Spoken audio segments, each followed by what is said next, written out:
इसके बाद अगर इलेक्शन होने जा रहे हैं या अगर होते हैं तो उस हवाले से आपकी तैयारियां क्या हैं? अल्लाह जिसे जितनी देर चाहता है उतनी देर बैठाता है, जब चाहता है कुर्सी छीन लेता है। ये कुर्सी की कोई वैल्यू नहीं है। मैं ये इलेक्शन जून में देख रहा हूँ कि भाई 13,000 वोट वैलिड है, अब 26,000 कैसे बना सकते हैं।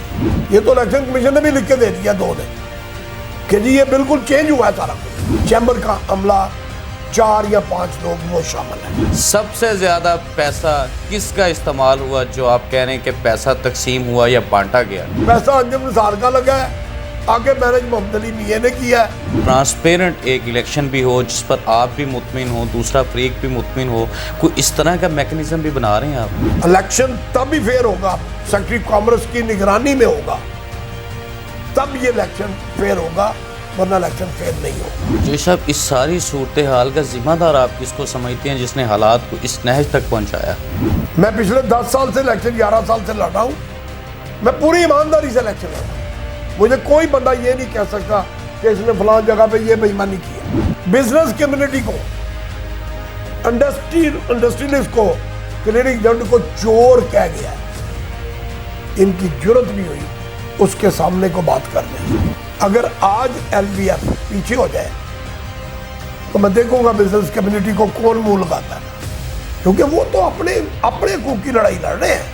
इलेक्शन वाले दिन एक नारा लगता था, आसमान के बुत जमीन पर, हम अकेले होते थे वो सब होते थे। देखने में हम इलेक्शन जरूर आ रहे हैं, लेकिन जीत की खुशी उनको भी नहीं है। हमारे पास इनकी वीडियो रिकॉर्डिंगें भी आ गई, हमारे पास इनके जो इन्होंने पैसे तकसीम किए उनकी वीडियो भी आ गई। हमारे पास इस वक्त बहुत कुछ है।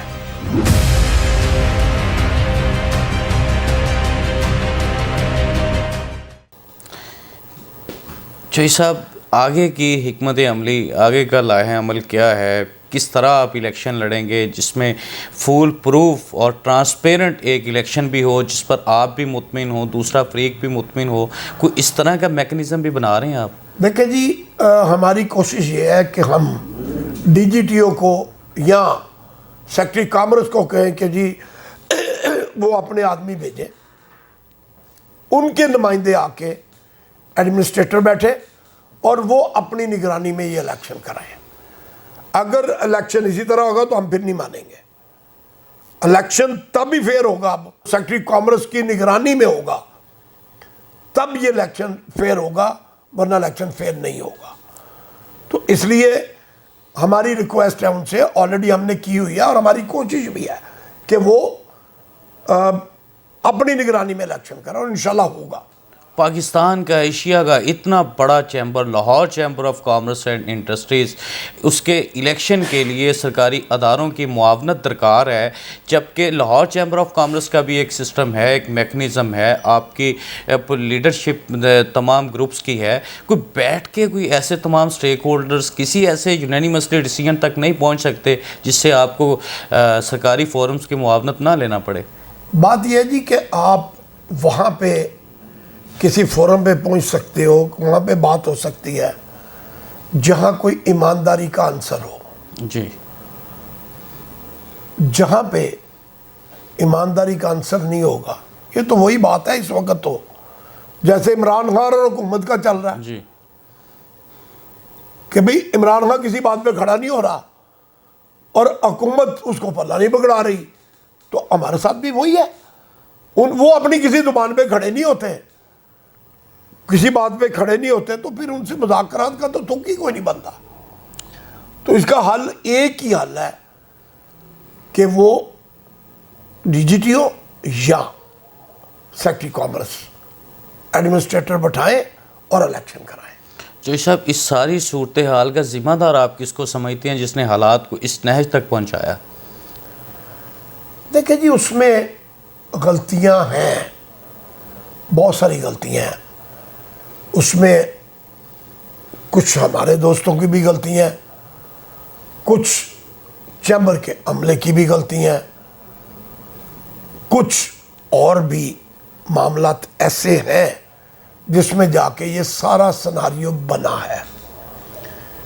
ये बनना नहीं चाहिए था। लाहौर चैम्बर एक बड़ा मोतबर इदारा है। जी, आज तक हम ये तो सुनते आए कि जी हुकूमत में इलेक्शन में बेईमानी हो गई, बल्दियात में बेईमानी हो गई। चैम्बरों में इस तरह नहीं होता। चैम्बर एक बिजनेस कम्युनिटी का एक इदारा है जी।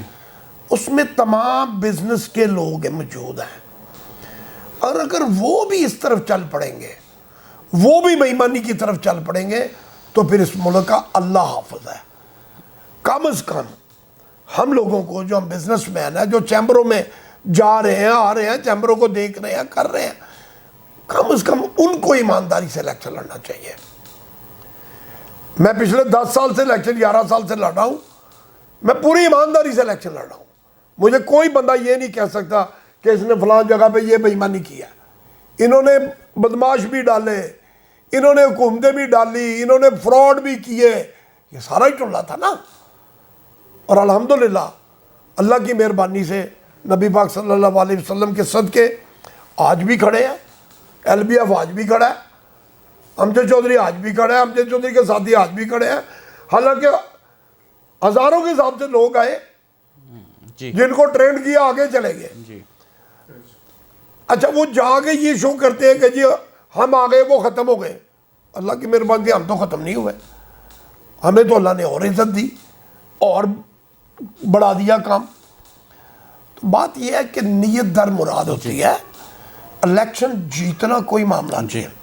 मुझे एक दफ़ा जब मैं बिल्कुल अकेला इनसे इलेक्शन लड़ रहा था, तो मुझे इन्होंने एक सवाल किया कि चौधरी साहब आप अकेले इलेक्शन नहीं जीत सकते।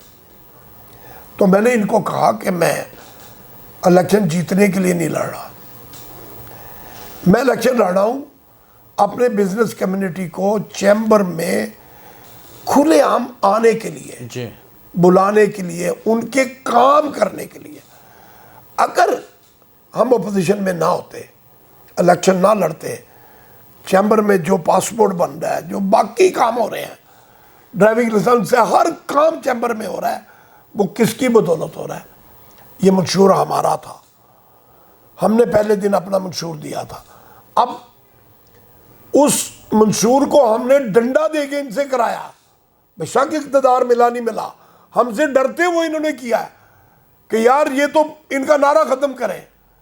मेरा बेसिक मकसद ये था, इलेक्शन जीतना, इक़्तिदार पे बैठना मेरा मकसद ना था ना है जी। मेरा मकसद है पब्लिक को, बिजनेस कम्युनिटी को उसके हकूक़ दिलाना, उसकी आवाज़ बुलंद करना। मुझे बता दें, आज तक अब इतना बुरा वक्त इस वक्त आया हुआ है कस्टम में कि पूरे पाकिस्तान की इंपोर्ट जो है वो ब्लॉक हुई पड़ी है। एक चैम्बर, लाहौर चैम्बर ने कोई बयान दिया हो, लाहौर चैम्बर में बैठ के चेयरमैन APR बिजनेस कम्युनिटी को, इंडस्ट्रियलिस्ट को, क्लियरिंग एजेंट को चोर कह गया है, इनकी जरूरत नहीं हुई उसके सामने को बात कर जाए जी। ये अब की 3 महीने 2 महीने पहले की बात कर रहा हूं मैं।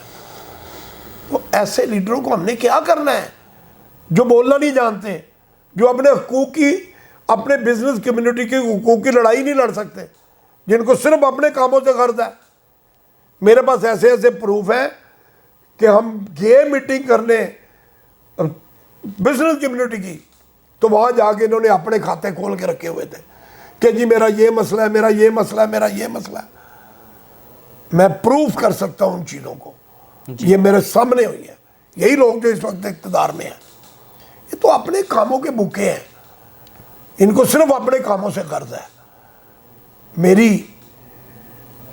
बिजनेस कम्युनिटी से रिक्वेस्ट है कि खुदारा अपने हकूक़ की लड़ाई लड़े, अपने हकूक़ की हिफाजत करें, किसी 2 नंबर का, किसी ऐसे बंदे का साथ ना दे जो करप्शन की पैदावार हो, जो फ्रॉड की पैदावार हो। वो मेरे साथ भी हो तो आप उसका साथ ना दें, किसी और के साथ हो तो उसका साथ ना दें। इसमें देखिए, अल्लाह भी कहता है कि आप अपने हकूक़ को, अपने अपनी हिफाजत आप करोगे तो मैं आपकी करूँगा। ये नहीं हो सकता कि आप ऊँट को किसी खूंटी से बांधने के बगैर खुला छोड़ दो और अल्लाह मियाँ उसकी हिफाजत करे। नहीं, पहले उसको बांधोगे फिर अल्लाह हिफाजत करेगा। तो आप अपने हकूक़ की लड़ाई लड़ेंगे तो आपके मामलात हल होंगे, वरना आज हम खामोश होकर बैठ जाते हैं। LBF आज खामोश होकर बैठ जाए, अगर चैम्बर में वही पुराना दौर ना दौड़े तो फिर मुझे पकड़ लें। वही लाल बत्ती जल रही होगी, वही बाहर कार्ड दिखा के जा रहे होंगे, इनकी गाड़ियां अंदर जा रही होंगी, लोगों की गाड़ियां बाहर खड़ी होंगी, पैदल जाएंगे, तलाशियां होगी, वही सारा कुछ होगा। अगर इस वक्त बिजनेस कम्युनिटी अंदर जा रही है, उसकी फीसें जो कम हुई थी, चाइना वीज़े की फीसें जो कम कराई थी, वो LBF ने कराई थी। वो हकूक़ की लड़ाई LBF ने लड़ी थी। अगर आज LBF पीछे हो जाए तो मैं देखूंगा बिजनेस कम्युनिटी को कौन मुंह लगाता है, क्योंकि वो तो अपने हकूक़ की लड़ाई लड़ रहे हैं। वो इक़्तिदार में बैठे अपने हकूक़ की लड़ाई लड़ रहे हैं। प्रेसिडेंट साहब को पता ही नहीं है होना क्या है, बाकियों को पता ही नहीं है। तो इसलिए बहरहाल मेरी रिक्वेस्ट है बिजनेस कम्युनिटी से कि अपने हकूक़ की हिफाजत खुद करें। चौधरी साहब, जाते जाते आखिर में एक राज बताते जाएं नाज़रीन को भी, देखने वालों को भी, बिज़नेस कम्युनिटी को भी। वो राज ये है कि आपके जो माजी के दोस्त फिर इतनी गहरी और इतनी लंबी दूरी, फिर इतनी लंबी मुज़ामती सियासत और खौफनाक और मजबूत तरीन स्टैंड आपका कि बिज़नेस कम्युनिटी के लिए लड़ना है, निकलो बाहर। आप खड़े रहे, अकेले भी, कारवां भी बना, अब एक अलाइंस भी बन गया। वजह क्या थी इस दूरी की, इन फासलों की? बात यह है जी कि हर बंदे का एक एम है। मेरा अपना एम है, बाकियों के अपने एम है। मेरा एम ये है कि अल्लाह ने मिसाल दी है कि मैं तुम्हें 70 माओ जितना प्यार करता हूँ। वो कहता है मेरी मखलूक से प्यार करो, मैं तुमसे प्यार करूँगा। मेरी मखलूक का ध्यान करो, मैं तुम्हारा ध्यान करूँगा। तो मैं तो उसकी मखलूक की खिदमत करने चला हूँ। मेरे साथ जो चलेगा बिस्मिल्लाह, जो नहीं चलेगा बिस्मिल्लाह। इज़्ज़त कहते हैं वह इज़्ज़ो मंतशा व ज़िल्लो मंतशा, इज़्ज़त ज़िल्लत अल्लाह के हाथ में है, अल्लाह ने देनी है। और अल्हम्दुलिल्लाह हम हार के भी हारे नहीं हुए, हम तो अपने मकसद में कामयाब हैं। जो हम चाह रहे थे, जो हम चैम्बर में काम कराना चाह रहे थे, वो तो कराई जा रहे हैं। हम वो हमारे डर से भी हो रहे हैं और हमारे बोलने से भी हो रहे हैं। तो मैंने उस वक़्त मैं बता रहा था कि मैंने उस वक़्त उनको कहा कि हम मखलूक की खिदमत के लिए आपसे लड़ाई लड़ रहे हैं। और दूसरा, आपके अंदर जो एक मैं है ना, उसको तोड़ने के लिए इलेक्शन वाले दिन एक नारा लगता था, आसमान के बुत ज़मीन पर। हम अकेले होते थे, वो सब होते थे। तो आसमान के बुत वही थे भाई, हम तो नहीं। जी। हम तो उनके मुकाबले में पहाड़ के आगे चूंटी है। तो चूंटी ने मुकाबला किया है और इंशाल्लाह करते रहेंगे। देखिए जी, बात यह है कि देखने में हम इलेक्शन ज़रूर आ रहे हैं, लेकिन जीत की खुशी उनको भी नहीं है, चैन उनको भी नहीं है। तलवार उनकी भी गर्दन पे लटक रही है कि किसी वक्त कोई फैसला आ जाएगा। क्योंकि जिसने गलत किया होता है उसके अंदर तो उसको पता होता है ना उसने क्या किया हुआ है। तो वो गलत बाहर आ गया हुआ है। हमारे पास इनकी वीडियो रिकॉर्डिंगें भी आ गई, हमारे पास इनके जो इन्होंने पैसे तकसीम किए उनकी वीडियो भी आ गई। हमारे पास इस वक्त बहुत कुछ है। इंशाल्लाह ताला वक्त आने पे सब कुछ निकालेंगे। हमारे पास बहुत कुछ है, वक्त आने पर बहुत कुछ दिखा भी देंगे। ये कहना है patron chief Lahore businessman front Mohammad Amjad Chaudhry साहब का, जो बता रहे हैं कि लाहौर बिजनेसमैन फ्रंट चाहे वो अकेला था या अलाइंस था या कारवां था, दोस्त थे नहीं थे, लाहौर चैम्बर ऑफ कॉमर्स की सियासत में मुज़ाहमती किरदार की इलामत बनकर बिज़नेस कम्युनिटी के हकूक़ के लिए मोहम्मद अमजद चौधरी झंडा उठाकर हमेशा आए। और उन्होंने ये भी कहा कि इलेक्शन के दिन एक नारा लगता था, आसमान के बुत ज़मीन पर। वो नारा कौन लगाता था? अमजद चौधरी साहब लगाते थे और लाहौर बिजनेसमैन फ्रंट लगाता था। Lahore chamber of commerce and industry के हंगामा खेज इलेक्शन के बाद अभी हंगामा खेजी का एक नया सिलसिला जारी है। देखते हैं election Lahore chamber of commerce कब इनेकाद पजीर होता है और कौन सी नई मुंतखब काबीना लाहौर चैम्बर ऑफ कॉमर्स की ज़िम्मेदारियाँ संभालती है। अभी कुछ दिनों का इंतज़ार और अभी कुछ दिनों की दूरी बाकी है। अब्दुल हन्नान चौधरी को दीजिए इजाज़त, आपसे होगी फिर मुलाकात। अल्लाह निगहबान।